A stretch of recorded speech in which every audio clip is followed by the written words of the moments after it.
Well, hi to everyone. Hopefully, you're all having an absolutely wonderful, blessed day, and I hope that you're all having a great time out there, each and every one of you. I hope you get to feel like you're full of hugs and love today, and hopefully, this little video will help you out with that. I don't know. Hugs and loves aren't just nice. We're going to be talking a little bit today about quieting the mind and the importance of meditation in our spiritual practice and just in our everyday life. Um, So we're going to start with a couple of quotes here by Meister Eckhart. I just really like these quotes, and I think they help illustrate the point I'm going for here.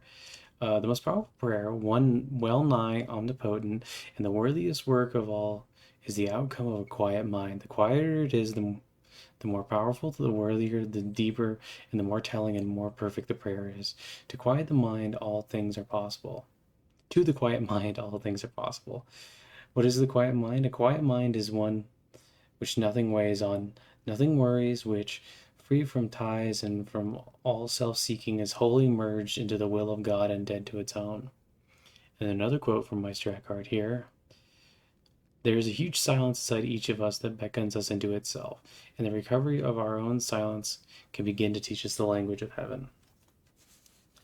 So, what we talk about here is how understanding and quieting the mind can really open up a lot of doors for us. One of the big problems with a lot of prayer and things in our lives is that it's very easy to be distracted, to, have too many things going on, and to have things which distract us from our main purpose, which is to get that closer connection to God and to understand why we're praying and why it's important for us to pray and what light we're trying to invest in ourselves and what we're trying to get out of prayer. And what we're trying to get out of prayer is that we don't want to get something out of prayer. We're actually trying to focus the mind on the will of God and to exist in that will of God and to not feel the worries and the issues of our daily life. Part of the reason we have this division between lay householders and people who are like monastics is that the monastics can truly dedicate, a large portion. Oh my goodness. Oh my gosh. It can really dedicate a large portion of their mind and their time to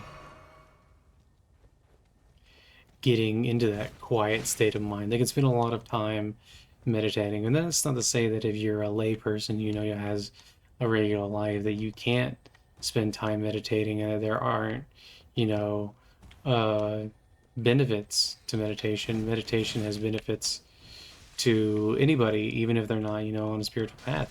It's one of the really nice, cool things about meditation is that you don't just have to be on a spiritual path. Even if you're like an atheist or someone who's, just not very spiritual, meditation can still really benefit us. It can help us quiet the mind and de-stress. And, you know, I think sometimes we'll forget that there can be a lot of stress in the back of our oops there can be a lot of stress in the back of our minds, and sometimes that will make it harder for us to do our everyday tasks. Like if you're at work and you're just stressing out because there's just a billion little things on your mind, it can be a lot more difficult to just function and just do the right things. And a lot of times we don't necessarily recognize like the stress that has kind of come to us naturally through our lives, and we think, oh well, my life isn't too stressful. Like some people I know really like, oh well, I have a roof over my head and I don't have people trying to hurt me or anything like that. My life is pretty stress free. But the real truth behind so much of this is that there's a lot of little stressors that can really affect our lives and affect like what we have going on and where we're going. Sometimes we think we're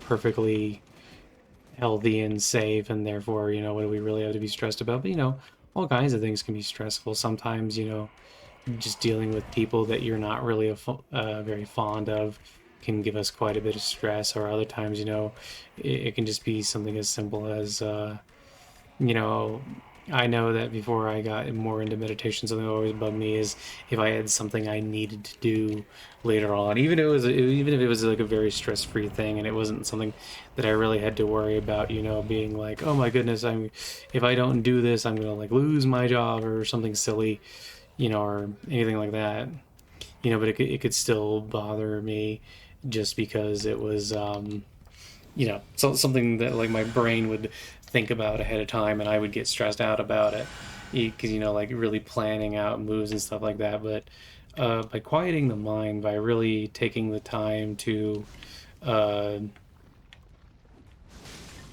try to make it so that we're not letting things go out of control, and that's a big thing here. Is that we sometimes we don't realize it too, but like just little things not going the way we want them to can often be enough to really kind of pull our minds away from things that we'd like them to focus on, and kind of put it more and more into focusing on things that we would really rather they didn't focus on. Like a big problem with a lot of people, or a lot of people I've talked to, have like major anxiety issues. One of the big things that makes it more difficult for them is that they have it's not just like the anxiety itself, is that sometimes just little things will just spiral out of control. And in meditation, we really one of the things we learned in meditation is how to just let events happen and let things go through our heads. You see, one of the funny things that has occurred to some of the greatest philosophical minds in things like Hinduism and Buddhism is that we kind of don't really have control over our minds. Our minds will. Ooh, wait. Nope, thought I could get that. Our minds will produce various different effects, and like will kind of sidetrack us into being more focused on one thing or another, and that we shouldn't necessarily take ownership of everything that comes to our minds. Like you'll be sitting there in meditation, you'll be trying just to quietly focus on the breath, or maybe you'll be focusing on an image of God or some other object of meditation, and you'll be sitting there trying to just exist in a good state and not really worry too much about what's going on. But you'll find that the mind, if when you're just sitting there, it'll just start producing random things, often completely random, completely unrelated to anything that's going on. It'll just produce these things. And a big cause of stress is that your mind will look at the world, it will produce thoughts, and the next thing you know, you grab onto those thoughts, and those thoughts start to spiral. It's not just that the little thoughts; it's that the little thoughts can avalanche. They snowball into bigger and bigger thoughts until eventually you're sitting there thinking uh, crazy things out of like the smallest, supposedly most innocuous thoughts. And a big part of it is catching the mind and realizing when your mind is doing this, and when it's going out of its way to focus on more things, and taking the little thoughts you have and really spinning them out of control. And it's often a very good idea to be able to stop this. Like one of the things we learn in meditation is, because what is like one of the most common practices, is you're just going to sit and you're just going to focus on your breath, right? So you're just sitting in a calm, relaxed pose, back straight. Don't worry too much about too straight, but back straight. And your feet on the ground if you're in a chair, or cross-legged, lotus position. And you'll just start to focus on the breath, and you'll count. So you might count the breath. You might just sit there and just in and out. But thoughts will still come through the mind. And one of the goals of meditation, and one of the things you're supposed to do while meditating, is when the thought comes into your mind, you examine it and you just let it go. You do not focus on these thoughts. You don't follow them. Even if the most heinous thought or the most innocuous thought, whatever it is, if it just pops into your head, look, oh, let it go. Don't hold on to these thoughts. Don't take ownership of these thoughts. And that's a big part of what Meister Eckhart is talking about here when he says, nothing worries, which free from ties and from all self-seeking is wholly merged into the will of God and dead to its own. And this is powerful in just about any religious tradition, really. But what we're trying to do is to let the will of God come over us and let that relaxation and that meditation just be there. Just be there in that present moment, not trying to focus on the future, not thinking about the past, just in this present moment. And the thing is, the longer you focus on that moment, the more you can realize that this present moment is A, the only thing available to you, but B, it can be a very wonderful moment. If you try to take your mind and steer it one way or another, that might be difficult. But in meditation, when you just sit there and just let things come and go and don't attach any significance to any lone thought, you can find that all kinds of things will just come and go, and there's not really any issue. And you can just let that sort of thing, exist. And I also think this is very important. There's another Meister Eckhart quote that ties into my next thought with this, which is, spirituality is not to be learned from flight from the world, or by running away from things, or by turning solitary and going apart from the world. Rather, we must learn an inner solitude wherever or with whomever we may be. We must learn to penetrate things and find God there. And I think this is very true, because if you spend your entire life in a monastery and it's very calm and relaxing there, that's great, but do you actually have that inner calmness? Do you actually have that inner love and will with God? Or is it just that you're in a nice calm environment and there's not too much stressful there? Because there's you can read about several sages who will mention people who will, supposedly they've achieved enlightenment, but then they'd go out into the world again, or they'd leave their monastery, and next thing you know, just all gone. They're all back right to square one, and they're still stressed out, and they're still not sure what they're doing or what they're doing. It is amazing how easy it is to get wrapped up in the world. And I know different teachers have different ideas about this. A little solitude can be useful, but that's not really what your end goal should be. Your end goal shouldn't be solitude.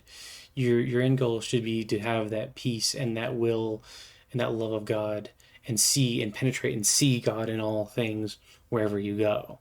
Rather than, oh, well, I can see God when I'm in church. It's like, well, that's very nice, but unless you live in a church, you're not in church most of the time. It's sort of like how sometimes people will talk about Sunday Christians or Christmas, Easter Christians. They're in there like a couple times a year, or maybe they're even in there every Sunday. But does it carry with them? Does it go with them where they go? Or is it these solitary moments of oh yeah, God, and then it goes back to, the mundane concerns of the world, blah, blah, blah, blah, blah, blah, blah, blah. And don't you worry, the world is always busy and will always have more things to throw at you and to throw to you. But this is not really what you should be trying to be concerned with. It's really and truly, and I understand it can be very difficult, especially if you're, trying to live the life of a lay person just in the world. It might be very difficult, but that's why the practice starts. And you don't need to rush into success. You just start slowly. It's oh man, yeah, I'm a person in the world, but I still love God. And it's oh well, sometimes why meditation is so sneaky, long snake. Why meditation is so important is that it can help you to refocus, and it teaches you that practice of refocusing. And oops, oh, just might be dead. Oop, aha. And the practice of going back into yourself and going back into that peace that you find from God and with God, and in these moments of solitude and these moments of quiet, and it's trying to bring those moments to the point where they're just much more common and things that you can earnestly say you get to come back to more often. Because it's amazing in meditation, you can often find this incredible peace and this incredible relaxation, even in times of great difficulty. And, I've found that there are times when, there's all kinds of crazy things going on around me, but uh, when I bring myself back to the present moment and I bring myself back to, not worrying about the future and what's happening, and instead just living in that moment and existing within that moment and having the love of God permeate my actions, and seeing, like how, relaxing and wonderful it can be to just exist, and how we don't have to be constantly striving. It really does. It's like a balm. It soothes the soul. You start to see the wonders of peace, and that inner peace, and you start to realize that the inner peace does not come from a location, or like, ooh, oh geez, the inner peace does not come from any one activity or any one thing you're doing, but is in fact a product that comes from within yourself, and it comes from steady mind and practicing, and steady prayer, and going back to those moments of peace, and trying to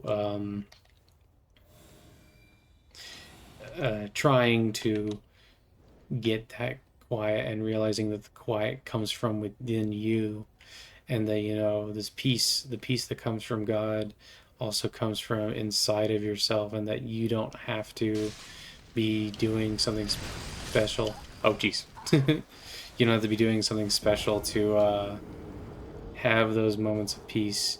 You can have those moments of peace, no matter where you are, no matter what's going on, and it's just a skill that you develop. And that's the thing. Sometimes it comes very naturally to some people, and for other people, it's very difficult.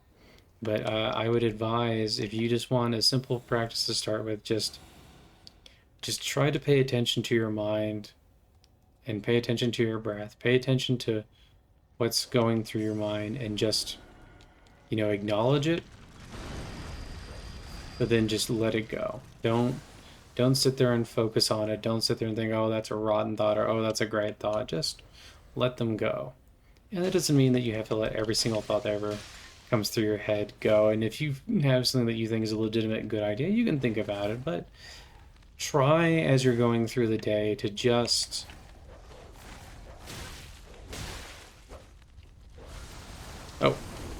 hello. To just let things come and go, huh?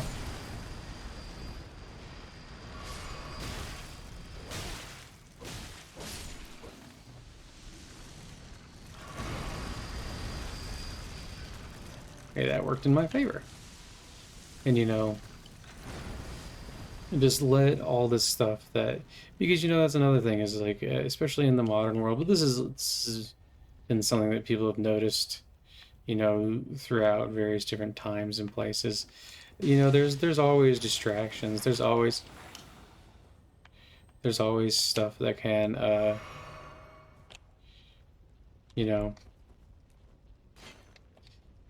really drag you down, or try to get you to focus on it. And it's not like there's ever been a time when like everything's just been completely at.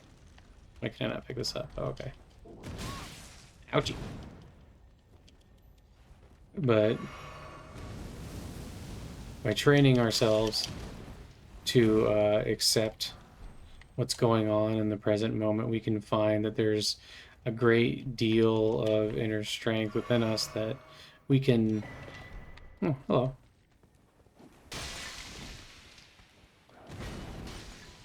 Fine, can I go by you? I'm gonna guess that's a no. I wonder if I can.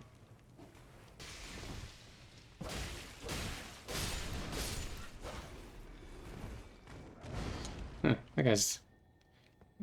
guy doesn't want to let me go. Well, that's okay. We're not really too worried about souls here. We're just gathering up some items that I thought could be useful later on, or just I thought it would be a fun little setting for a video, because this is a place that I'm kind of low level for in terms of actual combat level and level on my weapons and stuff like that. So I thought it would be kind of a good demonstration of how you can be calm and relaxed in these moments, even when they seem like they should be kind of stressful. Um, and yeah, I think that we should all engage in, more spiritual practice like this, where we're just, oops, we're not doing anything too crazy, really. We're just kind of letting ourselves exist in the present moment and, relaxing with all this. And I think I'll probably come back to this place later on and I'm a little higher level because it'll probably be a lot easier to actually do stuff. But for right now, I think I'm just, since we got the shortcut and we got some fun items, we got some souls and things like that, or got some runes we can use, I think I'm going to go ahead and call the video here. And I hope that you guys all kind of get what I mean and how we should calm down and try to take these moments and also just try to enjoy each moment as it comes to us. And that can be hard, and some of us like to complain. I know I like to complain sometimes, but I think we should all try for that. Okay? Anyway, I hope that you know that I love you and God loves you, and bye bye, love you, bye. Have an absolutely wonderful day.